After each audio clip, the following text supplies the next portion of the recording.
Okay, so we'll be discussing cleaning and shaping of the root canal system. So here, basically, in a root canal treatment, there are three steps, which are access opening, then biomechanical preparation, that is cleaning and shaping of the canal, and third, three-dimensional obturation of the root canal system.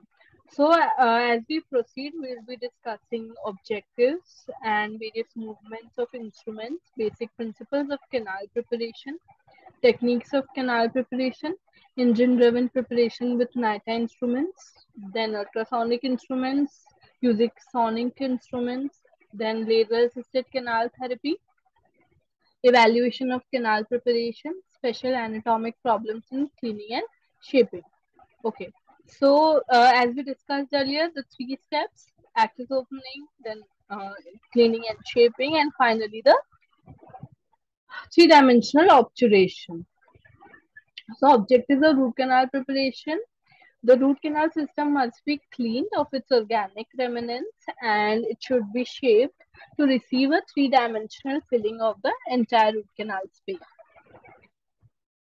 The canal is cleansed primarily by irrigation and shaped primarily by instrumentation. Okay, so cleaning is done with the help of irrigants and shaping is primarily done with the help of instrumentation. So there are studies and everything. It is like that when we do the instrumentation, there are several areas or walls of the canal space which are not get cleaned or are even not touched by the instrument. So irrigation is important and it play an important role while for cleaning of the complete root canal system. So it is important to appreciate that files produce shape, but it is essential to understand that irrigants clean a root canal system. So objectives involve the removal of the organic debris and elimination of the bacteria and their endotoxins. Canal shape, it should be produced by instrumentation and objective is to get a smooth tapered preparation. Okay, so the radiograph is showing tapered preparation and obviously the smooth preparation. Then mechanical objectives and strategies involves there should be a continuously tapering preparation, making the preparation in multiple planes, which introduces the concept of flow, making the canal narrower apically and widest coronally, avoid avoid transportation of the foramen. This should be an important point to be noticed. Then keep the apical opening as small as possible. So this is the diagrammatic representation. The area of 20 number size file and 40 number file size. So biological objectives is to remove the pulp tissue, bacteria and their byproducts from the root canal space. So this is one of the most important biological objectives, that the bacteria and their endotoxins or the byproducts should be removed from the canal space, because the bacteria is the root cause of inflammation and decay of the tooth. So the clinical objectives here are there should be straight line access to the canal orifice, should be it should be maintained so that easy instrumentation is done. All overlying dentine should be removed and there should be flared and smooth internal walls. Since shaping facilitates cleaning in properly shaped canals, instruments and irrigants can go deeper into the canal.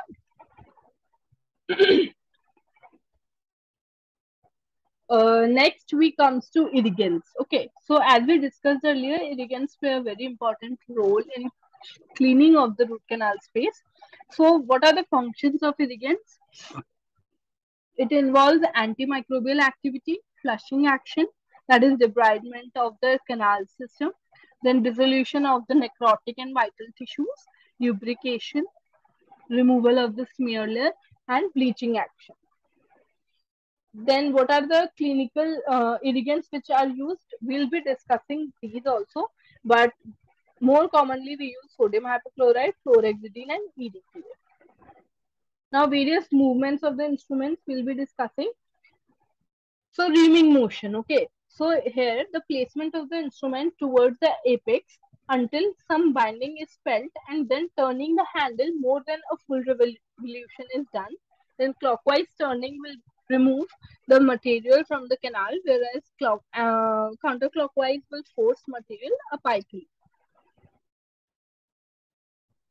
Then the filing motion, that is placement of the instrument towards the apex until some binding is felt and then removing the instrument by scraping against the side of the dentine ball with little or no revolution of the handle. This dragging is called rasping. Then pistoning, going up and down forcefully, pack the dentinal fillings at the apex and alter the canal shape in small curved canals to create ledges and short fills. Okay, so pistoning is, I think, it is we are clear that when we move the file or instrument up and down forcefully, whatever the dentinal fillings or scrapings which we get, they accumulate at apex and or therefore they alter the complete cleaning of the canals. And if the canals are small, curved canals, then it gets packed and it will otherwise cause the which will lead to create the ledges and hamper the cleaning of the canal system. So circumferential filing instrument is first moved towards the buccal side, then reinserted and removed slightly medially. This continues around the preparation to the lingual aspect and then to the distal until all the dentine walls have received rasping. It enhances the preparation when a flaving method is used by widening the orifice of the canal. So this is the picture depicting the reaming action and the circumferential file. Okay.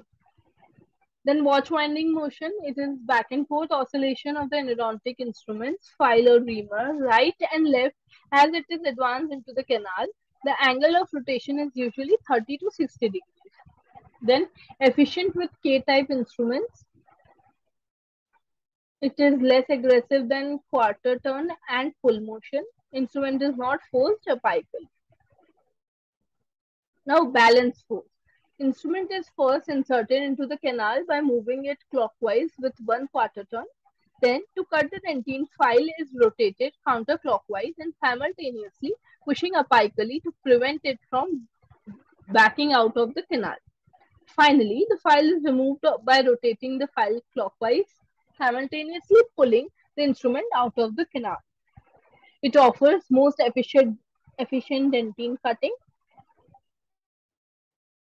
There should not be applying of excessive forces. H files and broaches are not used with this technique. Now the metals which are being used for the formation of the instruments which we use for cleaning and shaping are nickel, titanium and stainless steel. So we'll be discussing some differences between them. That is, the nickel titanium is excellent. It has excellent flexibility. It conforms to canal the curvature. Then it has plastic deformation. And on the other hand, stainless steel is less flexible. It straightens and transports the canal, and it shows permanent deformation. So this is a picture depicting stainless steel files demonstrate permanent deformation, and here nickel titanium files demonstrate the plastic deformation. What is taper? Taper is increase in the diameter per unit length. For every millimeter gain in the length of the cutting blade, the width or taper of the instrument increases in size by 0.02, 0.04, 0.06, and 0.08.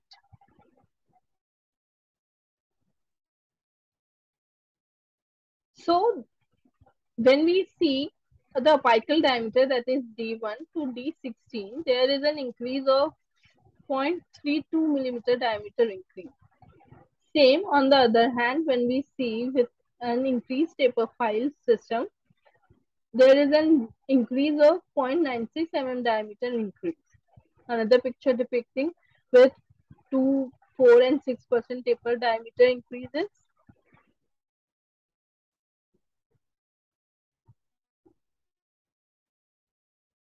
Now, techniques of radicular cavity preparation. Techniques for preparation: apical coronal techniques, coronal apical techniques, early debridement of canal, deeper penetration of irrigants, determination of the working length after shortening of the effective length, better control over the apical instrumentation. Risks which are involved are ledging, blocking, and perforation. So, apical coronal preparation, it is standardized preparation, step back canal preparation, it is also known as step back canal preparation, then balance force technique. Uh, in coronal apical preparation, it is also known as crown down technique, double flare technique, and crown down pressureless technique. Other techniques involves modified double flare technique, apical preparation, the nitrile rotary file preparation, ultrasonic, sonic preparation, and laser assisted canal preparation. So step back technique. Starting at the apex with fine instruments and working one's way back up or down the canal with progressively larger instruments. The step back or serial technique or telescopic preparation. Step down, starting at the cervical orifice with the larger instruments and gradually progressing towards the apex with smaller and smaller instruments. The step down technique, also known as crown down filling. Hybrid approach, step down, step back technique, or modified double flare technique. So, rules for canal preparation. Preparation must enlarge the canal while retaining the general form of the pre-operative shape, but it also must develop the most desirable shape to fill it. Once the working length of the tooth is determined, all instruments must be kept within the confines of the canal. Instruments must be used extravagantly, particularly in the smaller sizes. Canal must be prepared in the wet environment. So, canal should be moist. The original shape and form of the canal should be maintained. Exploration of the canal should be done with a small instrument. Instruments should be used sequentially without skipping the sizes. After each insertion and removal of the file, its flutes should be cleaned and inspected. Smaller size files should be used extravagantly. Recapitulation should be regularly done. Over preparation and too aggressive preparation of the curved canals is to be avoided. The standardized technique, each instrument is placed to the full working length. Canal enlarged until clean white dentine shavings are seen on the apical few millimeter of the instrument. Filing continued for a further of 2 to 3 sizes. The disadvantages in this, in curved root canals, ledging, dipping, elbow formation, perforation, and loss of working length owing to compaction of the dentinal debris. Now the step back preparation. Phase 1 is the apical preparation starting at the apical constriction. Phase 2 is the preparation of the remainder of the canal, gradually stepping back while increasing in the size. The completion of the preparation is the refining phase 2A and 2B to produce the continuing taper from apex to the cervical area. This is the phase 1, the apical constriction phase, phase 2, then phase 2A, phase 2B, and completed preparation. So what we discussed, in phase 2, the preparation of the remainder of the canal is done, gradually stepping back from with the increase in the size. We can see here with the increase in the size. Then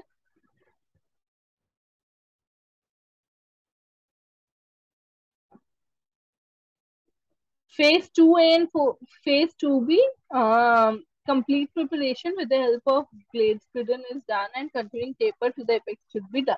Here we are using blade spridden drill so that orifice enlargement is done. And here is the complete preparation of the canal. Modified step back technique. The preparation is completed in the apical area and then the step back procedure begins to 2 to 3 mm up the canal. This gives a short, almost parallel retention form to receive the primary Gattaperka point when lateral condensation is being used to fill the canal. So the Gattaperka trial point should go fully to the constriction, and a slight tug back should be felt when the point is removed. This is the retention form. So the final GP should go to the full length, and it should have some kind of a resistance or tug back when we try to remove it. This is type of a retention form. So your preparation should be like that so that we get that tug back. This shows that it fits tightly into the last 2 to 3 of the prepared canal. Now the step down technique, starting with the number 50 instrument for example and working down the canal to say a size number 15, the instruments are used in a watch winding motion until the apical constriction or working length is reached. When the resistance is met to further penetration, the next smaller size is used. Irrigation should follow the use of each instrument, and recapitulation after every other instrument is to be done. Step down, step by step technique. Okay, so in this method, the access cavity is filled with the sodium hypochlorite and the first instrument is introduced into the canal. All of the directions, however, start with the exploration of the canal with a fine stainless steel 2% taper, number 8, 10, 15 or 20 number 5, determined by the canal width. Curved instrument should be used. It is important that the canal be patent to the apical constriction before cleaning and shaping begins. Sometimes the chosen file will not reach the apical constriction and one assumes that the file is binding at the apex, but more often than not, the file is binding in the coronal canal. In this case, one should start with a wider 0.4% taper or 0.6% instrument or a glade splitting drill to free up the canal so that a fine instrument may reach the mid and apical canal. This is an important point. So we should always enlarge the orifice. We should use the orifice enlarger. We should widen the coronal part so that your fine number 5 could go reach the apex or the constriction, the apical constriction. Then prepare the coronal portion of the canal to the depth of 16 to 18 or to the beginning of the curves using headstrom files, that is H files 15, 20, 25 in a circumferential filing motion. In narrow calcified canals, sizes 8, 10 should be first used to enable the placement of the H files and establish patency. They are also used intermittently between headstrom files to maintain the canal patency. Gates prudent drills 1, 2 and 3 are then used to refine the coronal preparation. The number 3 drill extending 1 to 2 into the canal orifice. The next sequence of instruments are used in crown down fashion. The instruments are used in a watch winding motion until the apical constriction or working length is reached. When resistance is met to further penetration, the next smallest size is used.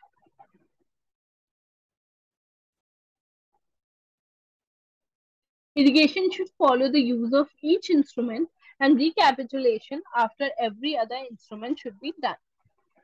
Then the apical preparation done up to 25 size with enough lubrication, irrigation and recapitulation. What are the advantages? It minimizes or eliminates the amount of necrotic debris that could be extruded through the apical foramen during instrumentation. Preparation of the coronal portion tends to shorten the effective length of the canal, and determining the working length after such enlargement will reduce the problems of its alteration during preparation. It all allows better control over the apical instruments. So this is the picture depicting the crown down technique. Will they do this?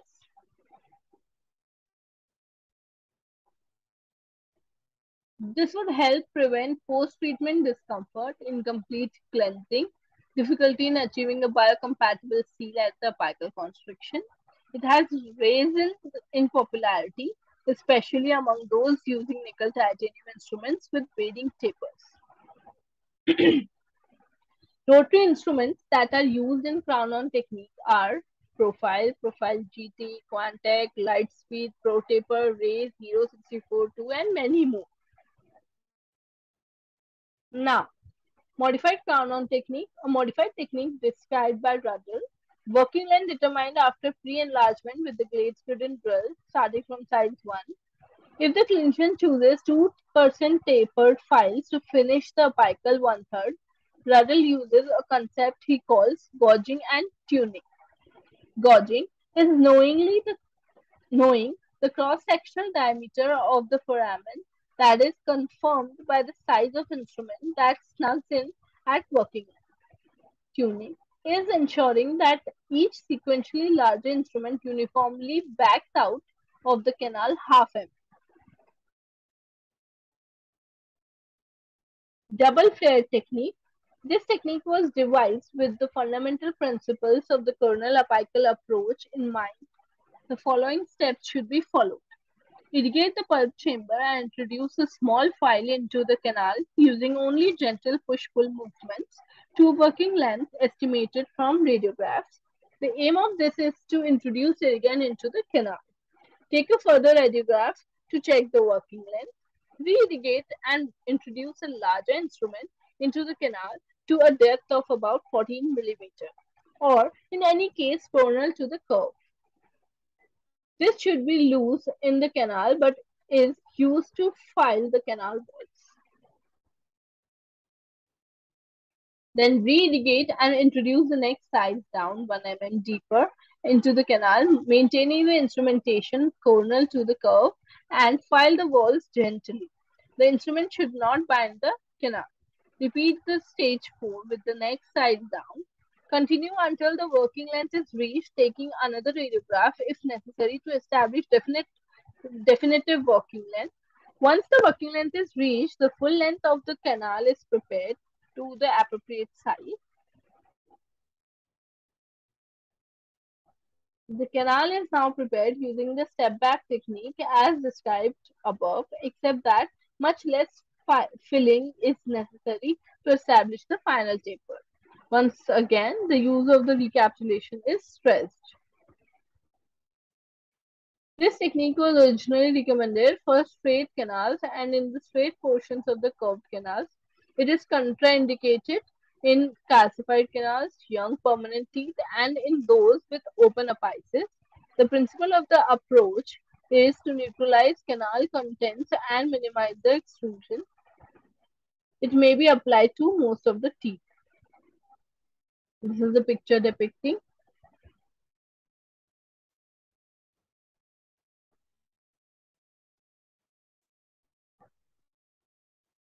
Now, the crown down pressureless technique. Initially, Marshall and Papin advocated a crown-down pressureless preparation. The aim of this coronal apical technique is to facilitate preparation of the curved canals without causing deviation. Rotary action is used to cut dentine with the apical part of the files. The following sequence is recommended.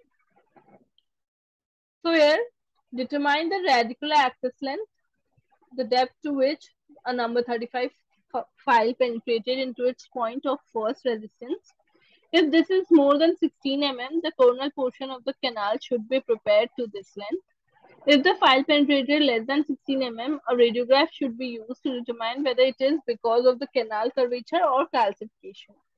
If it is due to the beginning of the curve and canal is prepared to the point of first resistance, if not, the canal is widened with smaller files until the number 35 file penetrates to 16 mm. Establish a provisional working length at 3 mm, short of the radiographic apex. Place a 35 number file into the canal until it encounters resistance. At this point, turn the file 2 full revolutions without apical pressure. Repeat using the next file down until the provisional length is reached. Establish the definitive working length with a check radiograph. Repeat the sequence of placing a file and rotating twice without a pical pressure until the working length is reached, starting with a number 45. Repeat the sequence using the next instrument up in the size until the apical portion of the canal has been prepared to the desired diameter. This technique is effective in maintaining the canal shape, but the rotary motion inevitably means a preparation of circular diameter. The picture depicting the same as we discussed earlier.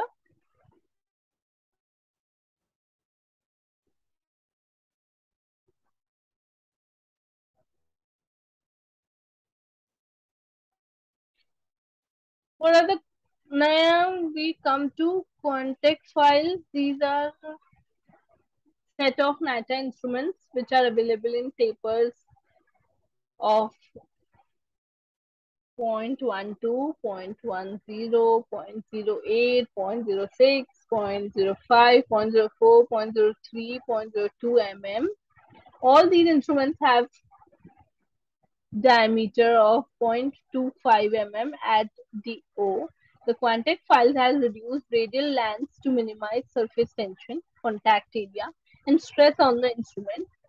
Fluted instruments that allows for a greater depth of flute, provides greater space for debris accumulation and subsequent travel out of the canal. It also potentially reduces the file breakage.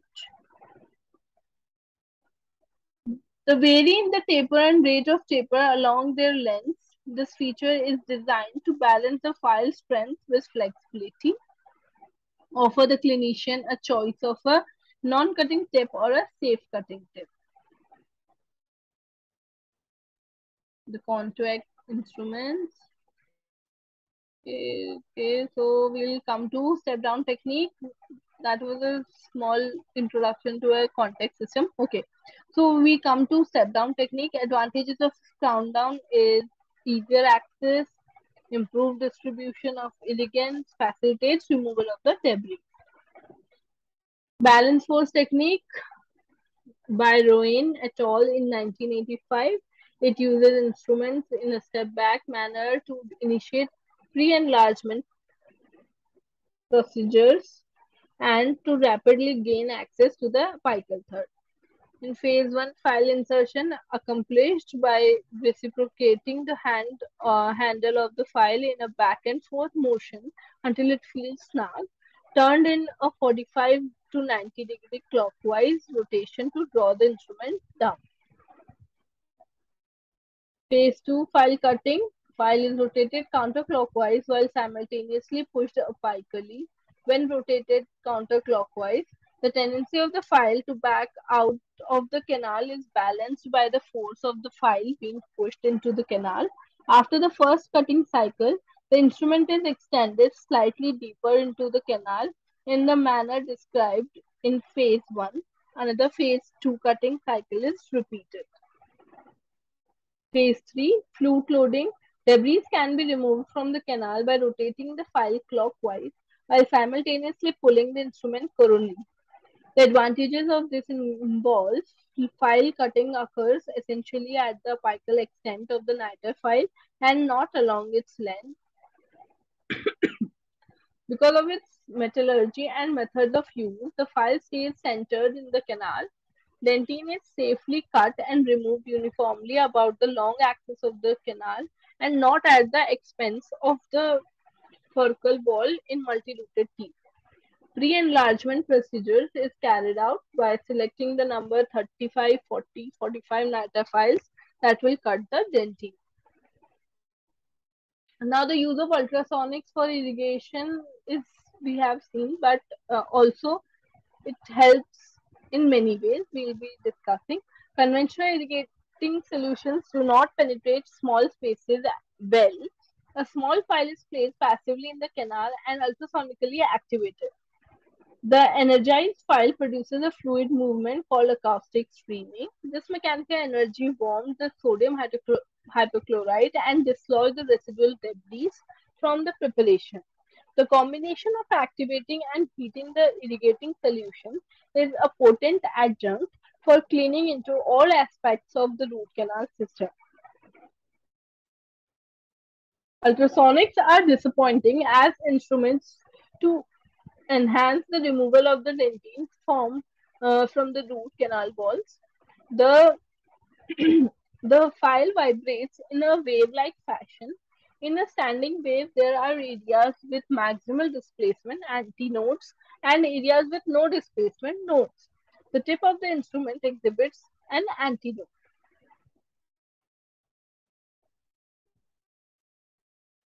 Sonic. Use special instruments known as Rispy sonic, shaper sonic, or triosonic. Sonic devices are more useful for true hard tissue removal during the root canal preparation. The working length and the apical part are normally prepared with conventional files, after which the sonic files are used.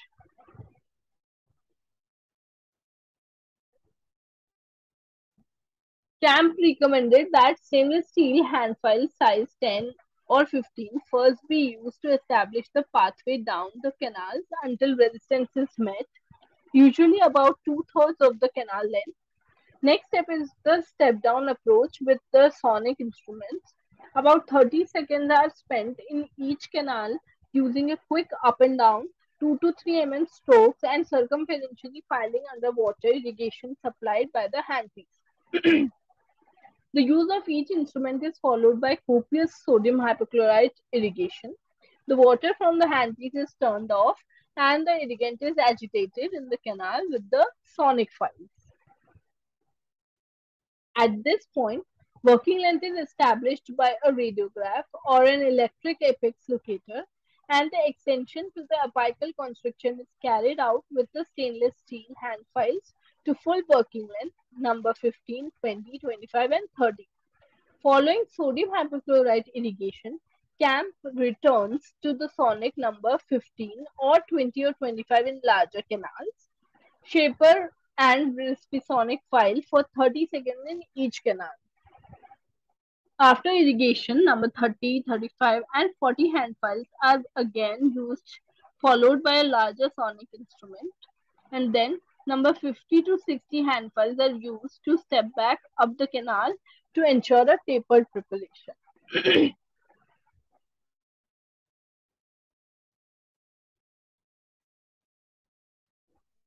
Final use of the small sonic file with copious sodium hypochlorite to the constriction removes the remaining debris and fillings. Recapitulation with the number 20 hand file will check the correct length of the root of the tooth and the apical stop at the constriction. After final irrigation, the canal is dried with paper points and is ready for medication or filling. Now, efficacy and safety of ultrasonic and sonic preparations. The lower faculty tested step back versus step down approach with ultrasonic and sonic devices. They found that the ultrasonic instruments produced a better preparation when the step back approach was used. The step down preparation was preferred for sonic preparation. Another group of clinicians compared step down, step back hand instrumentation versus ultrasonic and sonic preparations. Both hand methods as well as sonic enlargement caused the extrusion of the debris apically. And ranking from least to worst extrusion, sonic was first, best step down was 2, ultrasonic was 3. Conventional circumferential step back preparation was 4. Worst. It was worst. Finally, a French group evaluated the degrees of leakage following obturation of the canal prepared with the sonic unit using shaper sonic files versus hand preparation. The researchers found that the highest degree of leakage occurred overall with the manual method. However, both methods leaked apically. They felt that the smear layer present might have been responsible. Now the rotary shaping instruments are nowadays used, and we'll be discussing a small part of it. Rotary shaping instruments are replacing the conventional hand file systems to enhance the shaping ability of the canal, reduce the clinical mishaps like blocks, ledges, transportation, and perforations. When the clinician masters the method of use protocols of rotary shaping instruments, unpredictable file breakage, metal fatigue, loss of cutting efficiency, variation in the length, diameter, and curvature of the canal can be avoided, and better shaping of the canal with desired taper will be achieved. Rotary Nata shaping instruments. There are various rotary shaping instruments that are available in the market. The concepts, strategies, and techniques for successful use are not unique to any one system. They generally apply to all nitrile rotary systems, regardless of their brand names or geometry. Most widely used rotary nitrile instruments are Profile system GT, profile point 4, point 6, taper for tapers, Quantec series, Lightspeed, Hero 642, K3 file season, many more. Now the active and passive instruments. Active instruments have active cutting blades. They have the ability to cut more efficiently, aggressively, and tendency to straighten the canal's curvature. Passive instruments. These instruments have a radial land between the cutting edge and the floor.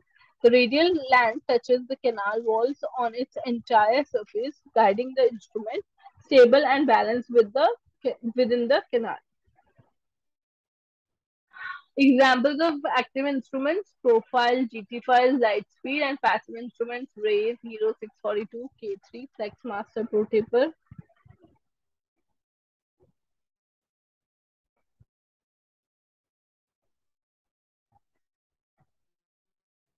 Rotary shaping guidelines. Straight line axis should be there. On off position of the handle of the file to be corrected. Cross sectional diameter to be confirmed with hand instruments. Sufficient space to guide the rotary instrument is must. Root canal system anatomy, curvature, dilacerations, dividing and merging should be seen. Speed and sequencing. Rotary instruments experience less breakage when used with the gear reduction electric motors. Also using larger taper instruments first and then small tapers reduces the breakage. So lubrication and the light touch. Okay. So always introduce the rotary instruments in a lubricated canal that will avoid friction. The pressure that is given on the rotary instrument should be equivalent to the pressure when writing with the sharp lead pencil. Lasers. Lasers are being used as a adjunct tool in endodontic therapy for bacterial reduction and to modify the root canal surface. Unlike the carbon dioxide lasers, the ND-YAG, argon, excimer, holmium, and erbium laser beams can be delivered through a optical fiber that allows for better accessibility to different areas and structures in the oral cavity, including root canals. The technique requires widening of the root canal by conventional methods before the laser probe can be placed in the canal. The fiber's diameter used inside the canal space ranges from 200 to 400 micrometers, equivalent to a number 20 to 45. Dedrich et al. In 1984 used an YAG laser to irradiate the root canal walls and showed melted recyclized and glazed surfaces. According to Levy and Goodies et al., the YAG in ND-YAG in combination with the hand filing is able to produce a cleaner root canal with a general absence of smear layer. Okay, so we have been completed this. The cleaning and shaping. We have discussed the different techniques for the preparation, a small introduction to the rotary file, then the motions of the instruments, and we are done. In further we will be discussing about the irrigants and irrigating techniques. Okay.